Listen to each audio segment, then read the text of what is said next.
Shri Gurubhyo Namaha. Welcome to our online class. Previous class we have discussed about the physical properties of non-metals. What are the physical properties we have discussed, children? Physical properties of non-metal shows that they are non-malleable, they are non-ductile, they are non-sonorous, and they possess low density because of the easy compactability of the atoms, and they have low melting and boiling point because of less force of attraction between the atoms, and they exhibit in different colors. Okay, metals have generally only grey color appearance or silvery grey color appearance or yellow color, but non-metals, as their abundance, they will be exhibiting different colors. Okay, and let us go through the topic of non-metals with their chemical properties now. Now, when we check the chemical properties of non-metals, like metals, there are so many chemical properties of non-metals in which we are going to discuss only few things about that which are there in our syllabus for 10th standard. Okay. So, when you take the non-metals, when non-metals react with oxygen, what are the products formed by them? Whether non-metals will react with water like metals, you may have doubt. Okay, let us check all the properties now. The first property of non-metal is reaction of non-metals with oxygen.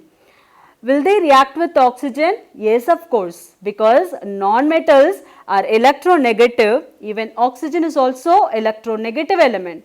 But when they are combining with oxygen in the form of heat energy, definitely these non-metals also will be getting oxidized, and they produces their oxides, non-metallic oxides. We have learnt that in metal part that metal oxides are basic in nature, or some of the metal oxides like aluminum oxide and zinc oxide are amphoteric in nature. But non-metals, when they produce their oxides, they will be acidic in nature.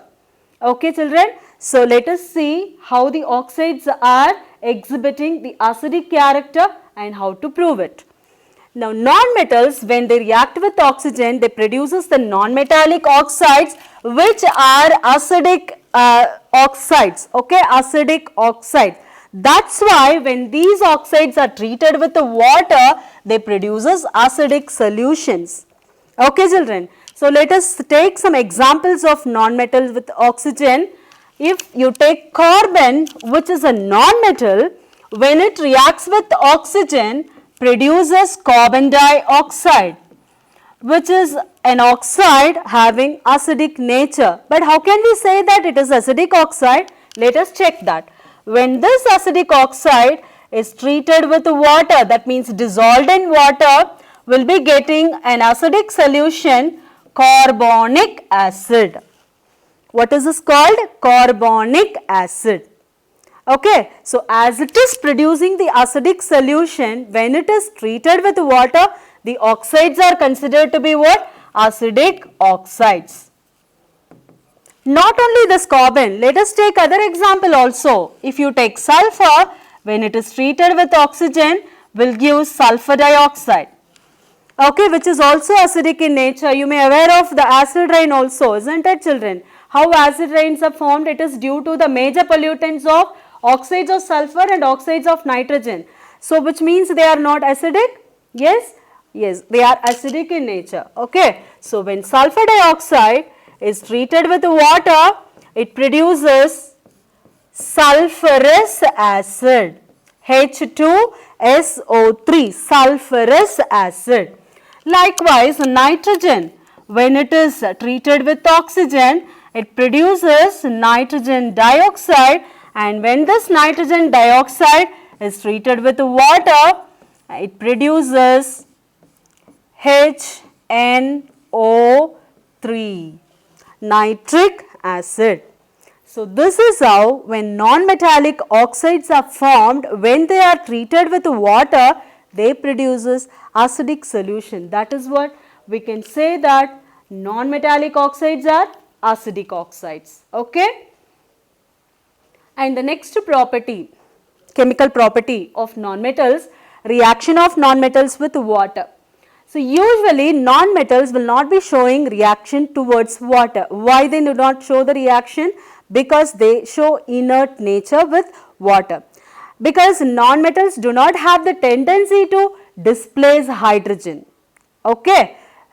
So non-metals do not react with water to produce hydrogen gas. Like metals, these non-metals cannot be releasing hydrogen from water. Okay, so that hydrogen gas will not be produced during the reaction of non-metals with water.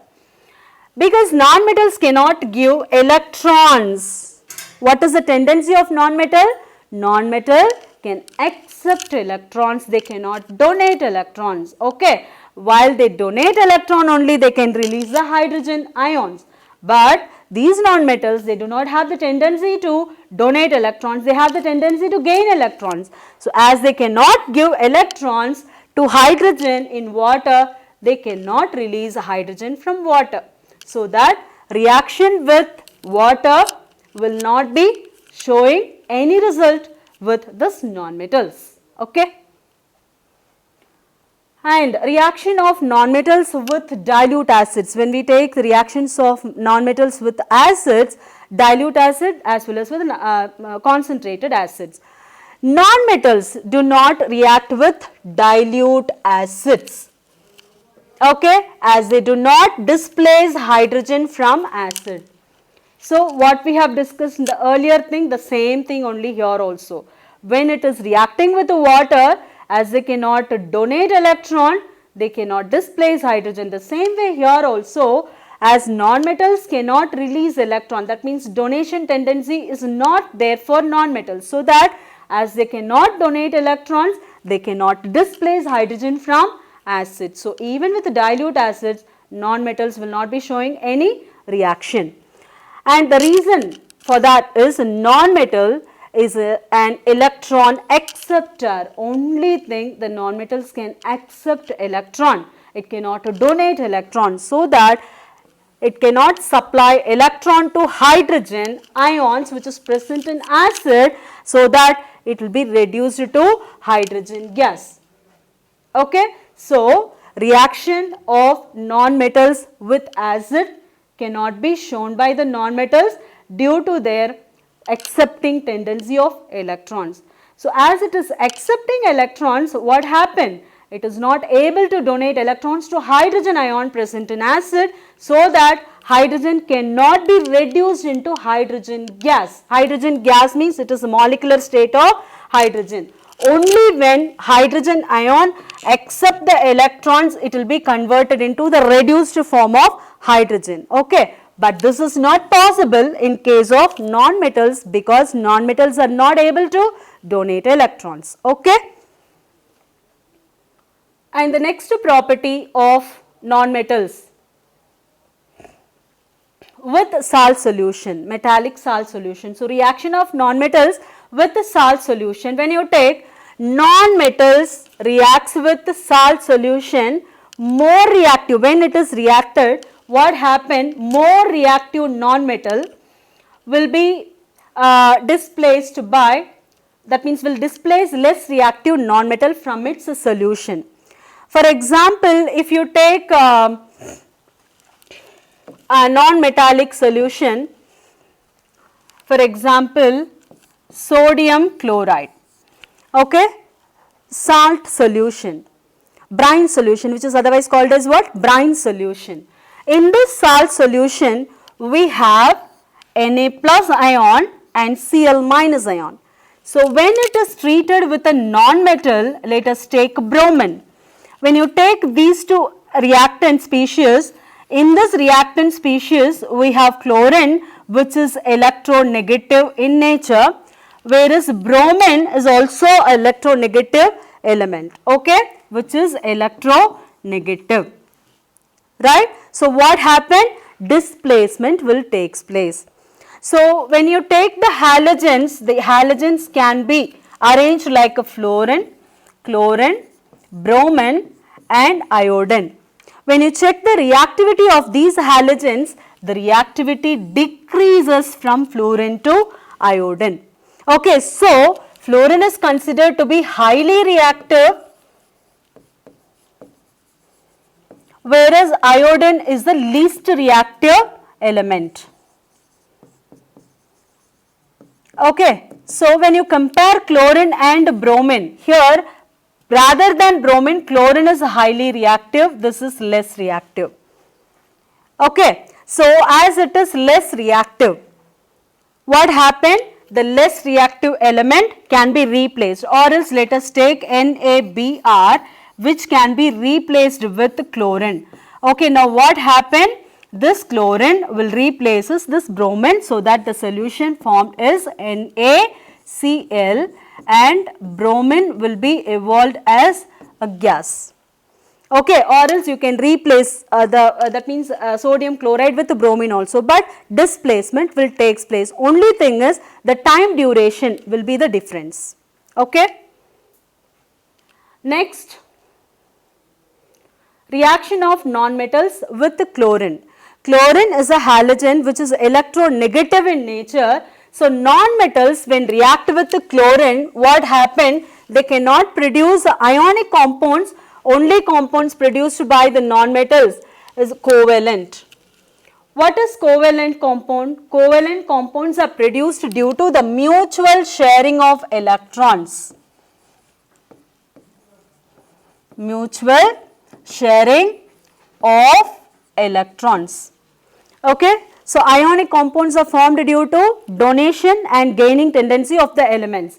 But here the covalent compounds are formed due to mutual sharing. Why mutual sharing is possible here? Not gaining or donation of electrons is taking place. Because when the non-metals are having maximum number of electrons in the outermost shell, they do not have the tendency of losing electrons. Only thing they can accept the electrons. Okay. In that case, if the atom is smaller in size and the nucleus will be having less number of protons, in that case the protons can supply limited amount of energy to the electrons to be held in the orbit. Okay. In such cases, only the mutual sharing of electrons will take place between the two atoms to form compounds, and such compounds are only called as covalent compounds. And what is the reason behind that? Because chlorine is electronegative element. When chlorides are formed by the nonmetals, by sharing the electrons between the atoms of nonmetals and chlorine, so what happened? Chlorine, and if it is a non-metallic element, both are electronegative in nature. Okay. So that what happened, both these will be forming covalent bonding, which means sharing the electron between those two. Sharing electrons between the two atoms, so that chlorides can be formed. Okay. For example, if you take halogen series itself, fluorine can get bonded with chlorine, chlorine can get bonded with iodine. Okay. Bromine also can get bonded with fluorine or iodine. Depends on the valency, they can get combined and form such compounds. Okay. Now, uses of nonmetals. When you take the uses of nonmetals, nonmetals are playing a very important role and we are using it very frequently. Sulfur used for making sulfuric acid in the laboratory. Okay, and also salts of metals. Okay, when sulfur powder is treated with iron, for example, iron is a metal. When sulfur powder is treated with this by heating, what do we get? Ferrous sulfide, okay, which can be used as salt in the laboratory for experimental purpose. Oxygen is used for respiration by living things, and also it is used as what? Fuel for combustion, okay, for combustion, because it is said to be supporter of combustion. So, it is used as a fuel for combustion process. Nitrogen used for making ammonia. Okay. In turn, ammonia can be used for the manufacture of fertilizers. Manufacture of nitrogen based fertilizers. Okay. Hydrogen is used for making ammonia the same way, because nitrogen, when it gets combined with the nitrogen, then it produces ammonia. Okay, so hydrogen and nitrogen, both are non-metals, will be used for the manufacture of ammonia. And also from that ammonia, as I said, used for making fertilizers, right? And hydrogen is available as abundant, so that instead of using the other fuels, because the other fuels are getting exhausted, okay, so that they cannot be used again and again. So hydrogen is used as rocket fuel. By using hydrogen as rocket fuel, what happened? The economy, which is called as hydrogen economy, which means that from hydrogen, as we are using it as fuel, what happened? We can get water also. While it is burning, hydrogen is getting oxidized. Okay, so two purpose. We are getting two benefits from that. One thing is hydrogen is used as fuel, and the other thing is while it is burning, it is getting oxidized and get converted into neutral oxide, that is water. And also for welding purpose. And for welding purpose, hydrogen is used. Torches, hydrogen torches can be used for welding purpose. Chlorine is also used as germ killer. Okay, disinfectant material. Chlorine is a non-metal which is used as disinfectant to kill germs in water. Iodine is used as a tincture of iodine. Okay, that means what? Antiseptic. Antiseptic to kill germs in the wound and helps to heal the wound, right? So these are some of the non-metals and we can use them very frequently. When we compare the metals and non-metals, we can compare them with their physical properties as well as with their chemical properties. When you take the physical properties of metals and non-metals, metals are malleable whereas non-metals are non-malleable. They are brittle. Okay, when we try to make them into thin sheets using hammer, metals can be made into thin sheets, but non-metals, as they are soft, they do not have the malleable tendency, they will be getting broken down into smaller pieces. And they are ductile, metals are ductile whereas non-metals are just opposite to metals, that means they are non-ductile. Metals are the good conductors of electricity and heat, but non-metals are showing bad conductors. What is the reason, children? Metals have the tendency to donate electrons and they have free ions, but non-metals, they do not have free ions, so they cannot conduct heat and electricity. Lustrous, that means shiny surface. Okay, metals have the shiny surface so that they can be polished again and again, but non-metals are non-lustrous, so they cannot be polished.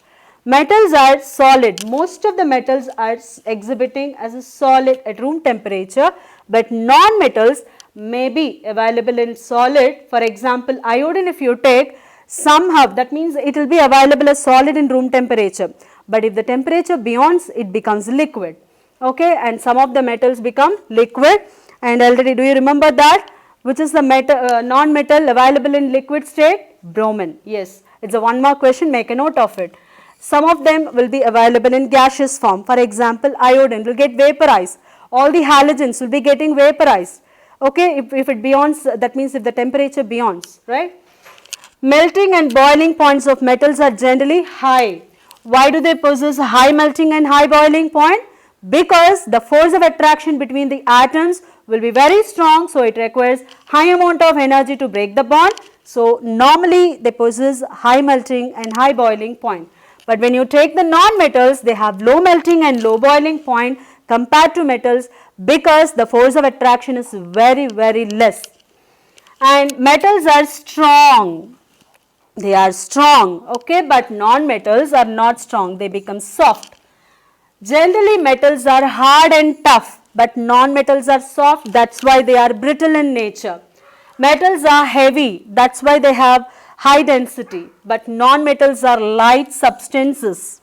Okay, if you take sulfur powder or phosphorus or carbon, whatever the non-metals will be very light. And you know that gaseous non-metals are available like oxygen, hydrogen, nitrogen. Okay, these are all the non-metals which are very light in weight. Metals are sonorous, that means when they are beaten, they will be producing ringing sound. But as non-metals are brittle in nature, they are non-sonorous, which means when we try to beat them, it will be broken into pieces and they cannot produce ringing sound at all. Okay?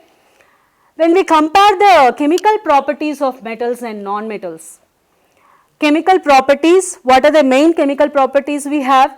Reaction with oxygen, reaction with water, reaction with metallic salt solution and reaction with acids.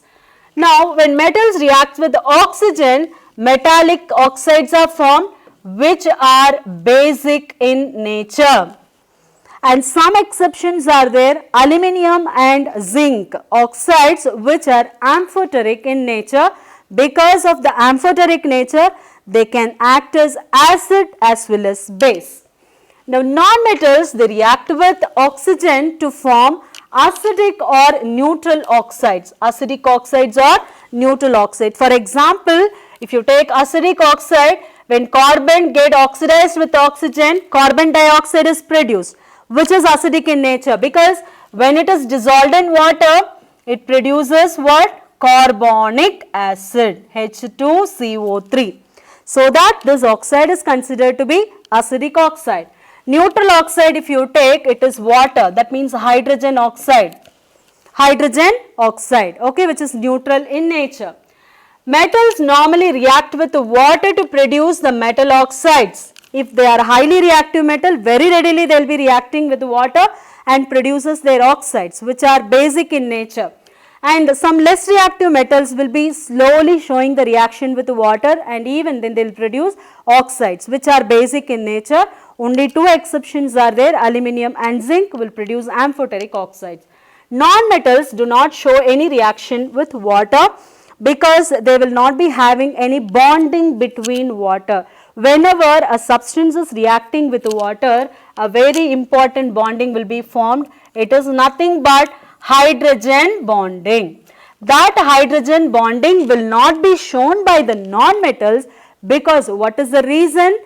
They are not able to release electrons. They are not able to donate electrons to hydrogen ion to reduce them into hydrogen gas.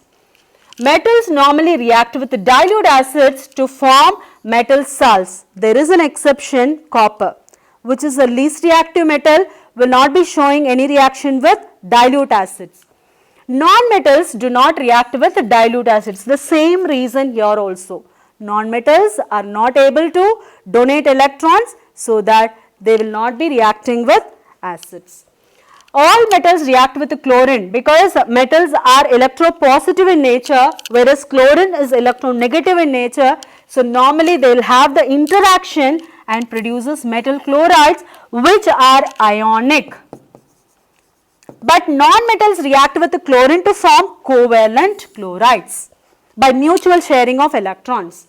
Only a few metals like sodium, potassium and calcium, magnesium reacts with the hydrogen to form hydrides, okay, hydrides which are ionic. But non-metals also will show reaction with hydrogen, they will be forming covalent hydrides. Okay children, are you clear with the concepts now? So that is all about the properties of metals and non-metals. Now you will be having a clear idea about how to compare metals and non-metals with their properties. Okay, next class we will discuss about how the formation of ionic compounds will be taking place. Thank you.